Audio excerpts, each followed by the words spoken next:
2007 में शाहरुख खान की फिल्म ओम शांति ओम में मुख्य किरदार मनोज कुमार बनकर फिल्म में प्रीमियर में घुसने के लिए अपने चेहरे पर हाथ रखकर घुसा था। मनोज कुमार ने एक मुकदमा दायर किया।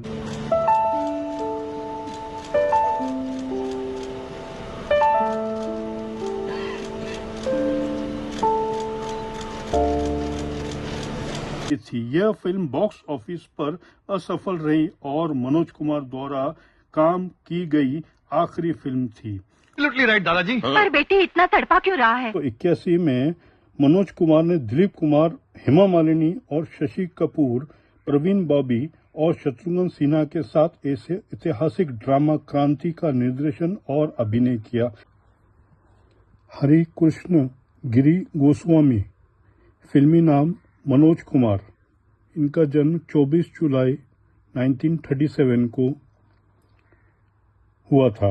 एक भारतीय अभिनेता, फिल्म निर्देशक, पटकथा लेखक, गीतकार और संपादक थे जिन्होंने हिंदी फिल्म में काम किया।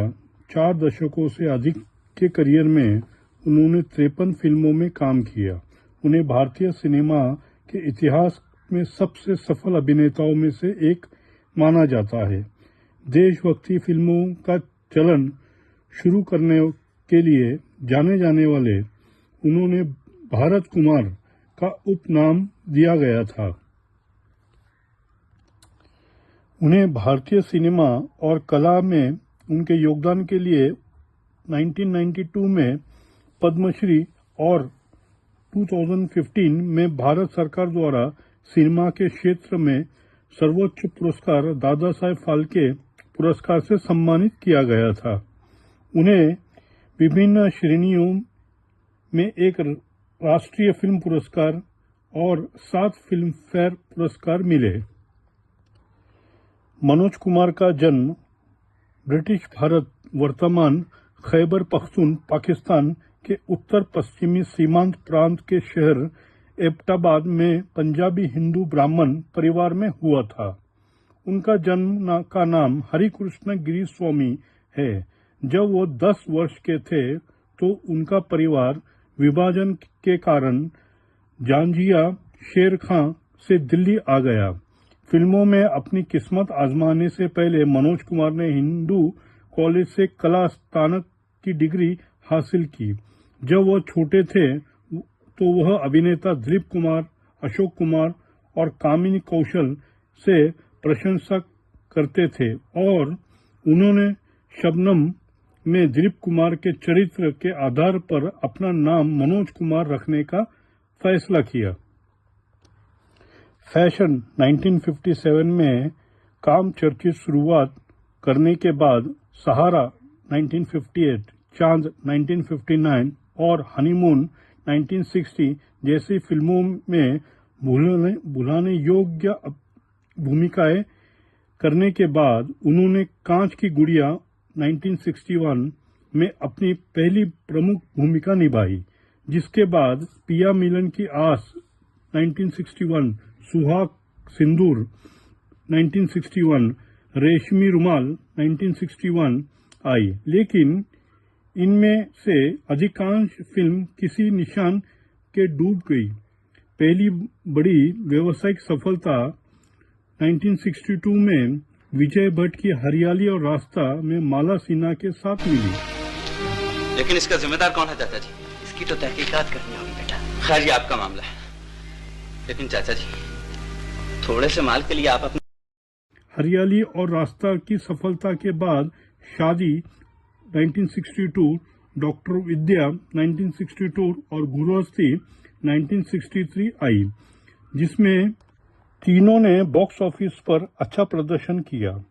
मनोज कुमार को राज खोसला की हास्य थ्रिलर वो कौन थी 1964 में मुख्य भूमिका के रूप में एक बड़ी सफलता मिली।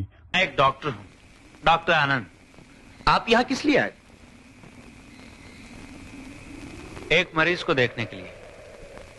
वो फिल्म सुपरहिट साबित हुई, जिसकी श्रेय इसकी दमदार पटकथा और मदन मोहन द्वारा रचित मधुर गीतों को दिया जाता है, जैसे लग जा गले और नैना बरसे रिमझिम दोनों ही लता मंगेशकर द्वारा एकल गाए गए गीत हैं।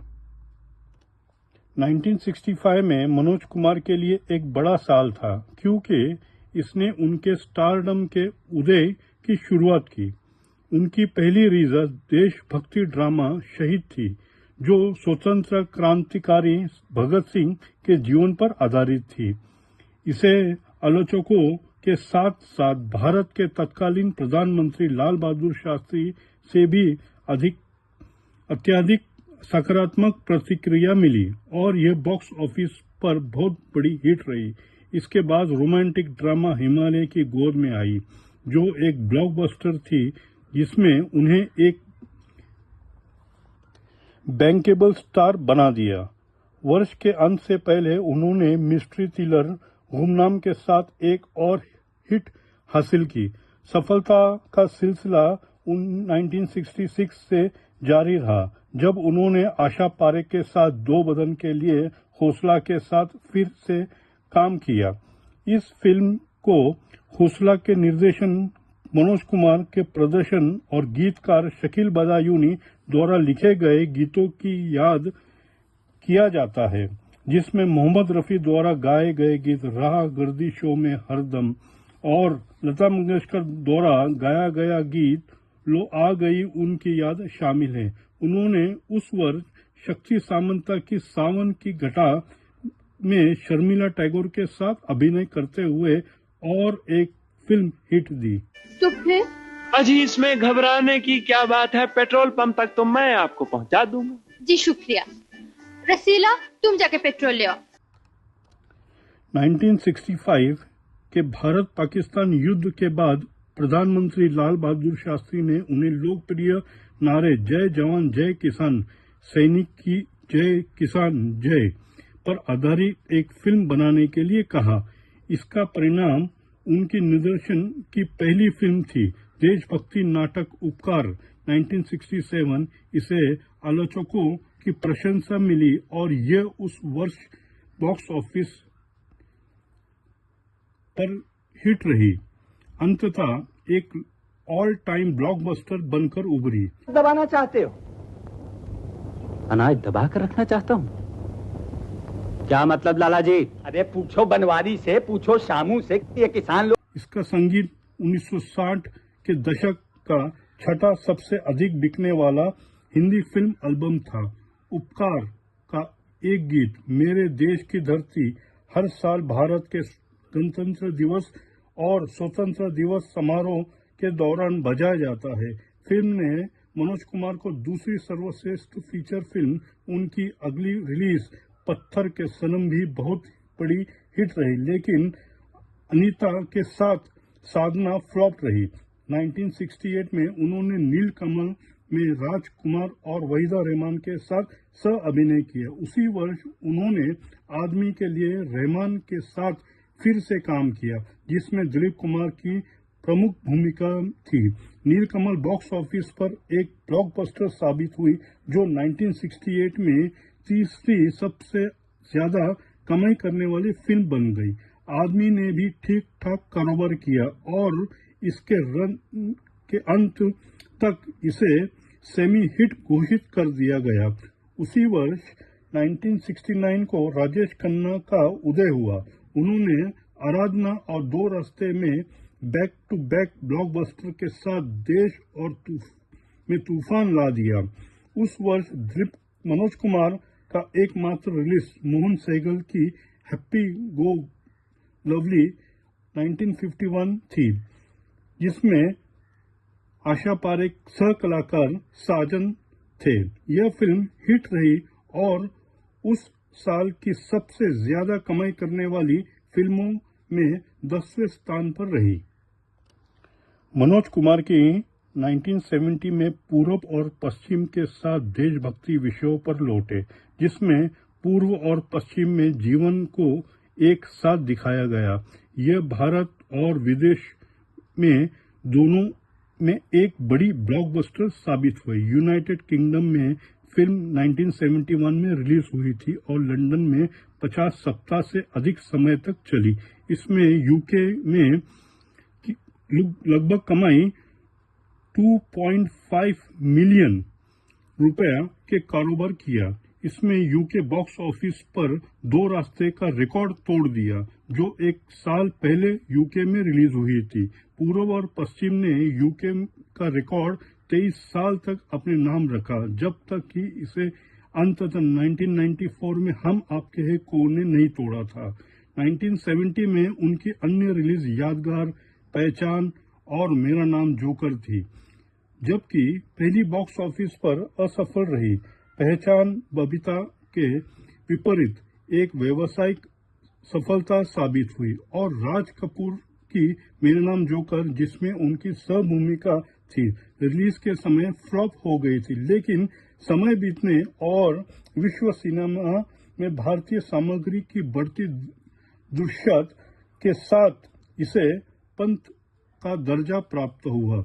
अगले वर्ष 1971 में बलिदान के साथ मध्यम सफलता प्रदान करने के बाद उन्होंने सोहनलाल कंवर की बेईमान में अभिनय किया और शोर का निर्देशन किया और अभिनय भी किया। दोनों ही फिल्मों को दर्शकों ने उत्सुक प्रतिसाद मिला, जो और बॉक्स ऑफिस पर ब्लॉकबस्टर रही हुई। फिल्म में यादगार गीत एक प्यार का नगमा है और लता मंगेशकर और मुकेश का युगल गीत था। मनोज कुमार ने बेईमान में अपने प्रदर्शन के लिए सर्वश्रेष्ठ अभिनेता का पहला और एकमात्र फिल्म फेयर पुरस्कार जीता। साथ ही शोर के लिए सर्वश्रेष्ठ संपादन के लिए फिल्म फेयर पुरस्कार भी जीता। मनोज कुमार का शिखर 1970 के दशक के मध्य में आया, जब उन्होंने लगातार 3 बड़ी ब्लॉकबस्टर फिल्में दी। इसकी शुरुआत सामाजिक नाट्य रोटी कपड़ा और मकान से हुई थी, जिसने उन्होंने निर्देशित भी किया था। मनोज कुमार के अलावा फिल्म में शशि कपूर, अमिताभ बच्चन, जीनत अमान और मौसमी चटर्जी ने भी काम किया था। उसे नौकरी दिलवा दे भगवान। सो जाओ माँ, और भगवान को भी सोने दो। फिर लौट आया बेटा? आज तो बहुत बड़े दफ्तर में गए। 18 अक्टूबर 1974 को रिलीज हुई यह इस वर्ष की सबसे बड़ी हिट रही और इसके रन के अंत तक इसे ऑल टाइम ब्लॉकबस्टर का फैसला दिया गया। लक्ष्मीकांत प्यारेलाल द्वारा रचित इसके साउंड ट्रैक ने संगीत चार्ट पर हाई रहा और यह 1970 के दशक में 5वां सबसे अधिक बिकने वाला हिंदी फिल्म एल्बम था। 1975 में मनोज कुमार ने सन्यासी के लिए सोहनलाल कुंवर के साथ फिर से काम किया। फिल्म में एक धार्मिक विचारधारा वाले युवक की भूमिका के लिए मनोज कुमार को सर्वश्रेष्ठ अभिनेता श्रेणी के लिए फिल्म फेयर पुरस्कार में अपना चौथा और अंतिम नामांकन मिला। 1976 में एक्शन क्राइम फिल्म 10 नंबरी के साथ उन्होंने ब्लॉकबस्टर की अपनी हैट्रिक पूरी की। 1977 में उनकी 2 फिल्में रिलीज हुई जो बहुत विलंब से आई। अमानत और शिरडी के साईं बाबा दोनों ही व्यावसायिक रूप से सफल रही। 1 साल के लंबे ब्रेक के बाद उन्होंने हिट पंजाबी फिल्म जट पंजाबी में अभिनय किया। 1981 में मनोज कुमार ने दिलीप कुमार, हेमा मालिनी और शशि कपूर, प्रवीण बॉबी और शत्रुघ्न सिन्हा के साथ ऐसे ऐतिहासिक ड्रामा क्रांति का निर्देशन और अभिनय किया। क्रांति 1981 में बॉक्स ऑफिस चार्ट में शीर्ष पर रहते हुए अब तक की सबसे बड़ी देशभक्ति हिट बन गई।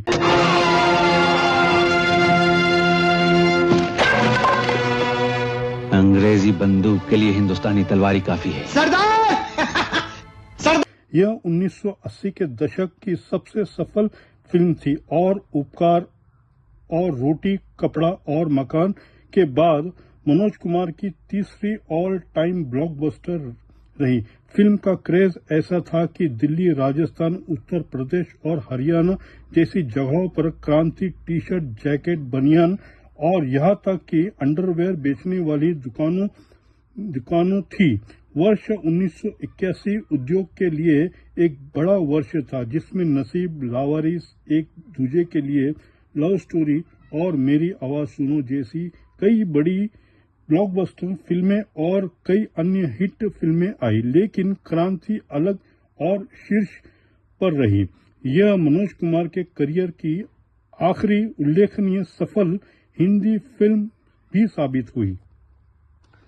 1981 में क्रांति के बाद मनोज कुमार का करियर ढलान पर आ गया और उन्होंने कलयुग और रामायण 1987, संतोष 1989, क्लर्क 1989 और देशवासी 1991 जैसी फिल्मों में अभिनय किया, जो बॉक्स ऑफिस पर फ्लॉप रही।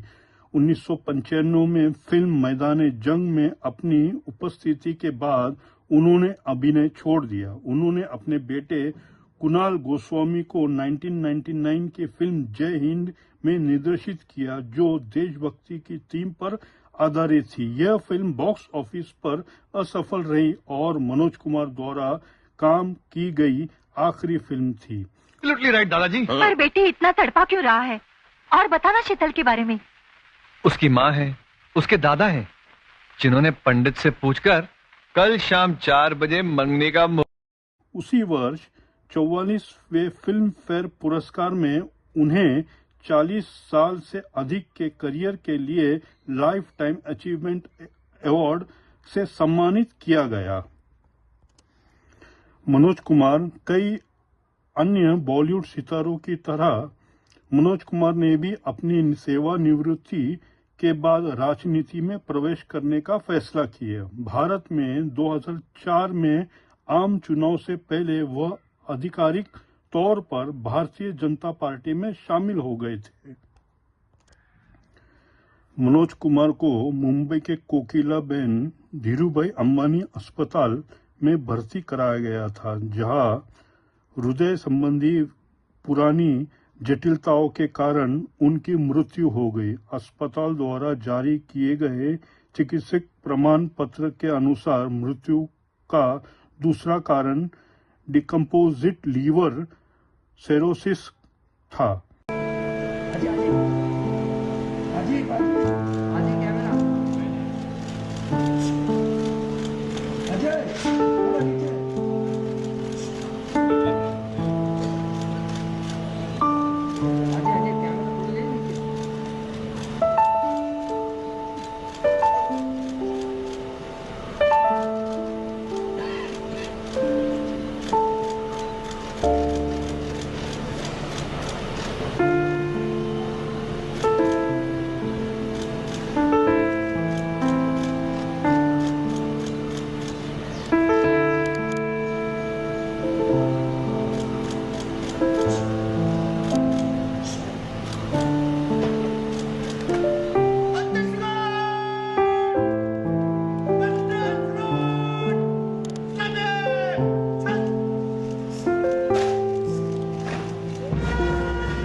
मनोज कुमार का 87 वर्ष की आयु में 4 अप्रैल 2025 को मुंबई में निधन हो गया। मनोज कुमार को भारतीय सिनेमा का सबसे महान अभिनेताओं में से एक माना जाता है। वह अपने अभिनय शैली और देशभक्ति फिल्मों के लिए जाने जाते हैं। अपनी सफल अभिनय करियर के अलावा मनोज कुमार को राज कपूर, राज खोसला और महबूब खान के साथ हिंदी सिनेमा के सर्वश्रेष्ठ निर्देशक में से एक माना जाता है। उनके द्वारा निर्देशित कई फिल्में जैसे उपकार 1967, रोटी कपड़ा और मकान 1974 और क्रांति 1981 ने अकेले भारत में 40 से 50 मिलियन टिकट बेचे और देश में अब तक की सबसे बड़ी ब्लॉकबस्टर में से एक है। 1960 और 70 के दशक में सबसे सफल अभिनेताओं में से एक Manoj Kumar box office India के शीर्ष अभिनेताओं की सूची में 8 बार दिखाई दिए। 1967, 1969, 1972, 1976। उन्होंने अपने करियर में लगातार प्रेमनाथ, प्राण, प्रेम चोपड़ा, कामिनी कौशल और हेमा मालिनी जैसे अभिनेताओं के साथ काम किया। इंडस्ट्री में उनके सबसे करीबी दोस्त दिलीप कुमार, राज कपूर, मुकेश, महेंद्र कुमार, धर्मेंद्र, राजेंद्र कुमार और शशि कपूर शामिल थे। 1922 में उन्हें आउटलुक इंडिया की 75वीं सर्वश्रेष्ठ बॉलीवुड अभिनेताओं की सूची में रखा गया। मनोज कुमार का चेहरा ढकने वाला हाथ का ट्रेडमार्क आंदोलन बहुत लोकप्रिय था और आज भी यह आज के स्टैंड अप कॉमेडियन के मजाक के विषय बना हुआ है। 2007 में शाहरुख खान की फिल्म ओम शांति ओम में मुख्य किरदार मनोज कुमार बनकर फिल्म में प्रीमियर में घुसने के लिए अपने चेहरे पर हाथ रखकर घुसा था। मनोज कुमार ने एक मुकदमा दायर किया जिसमें अदालत के बाहर सुलझा लिया गया। दोस्तों, ये वीडियो अच्छा लगा तो लाइक, शेयर, कमेंट जरूर करिएगा, सब्सक्राइब जरूर करिए। मिलते हैं अगले वीडियो में। जय हिंद।